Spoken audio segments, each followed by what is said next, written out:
અચાનક મોબાઈલની રિંગ વાગી.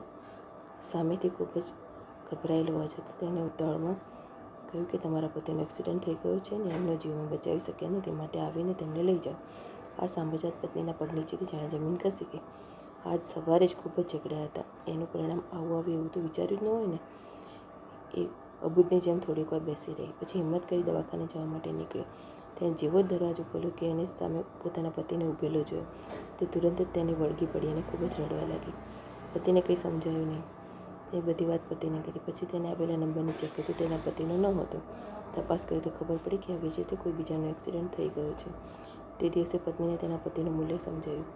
તે આવી એક ફોનથી જ એ હલી ગઈ તો કદાચ મારા પતિને કશું થશે એમ વિચારી બંને એકબીજા સાથે ખૂબ જ પ્રેમથી રહેવા લાગ્યા. આપણે આવું કંઈ થાય એની શા માટે રાહ જોઈએ? આપણે 7 જન્મની જરૂર નથી. જે મળ્યો છે એ જન્મ બસ છે. કારણ કે માણસનું મૂલ્ય જ્યારે તે નથી હોતું ત્યારે જ સમજાય છે.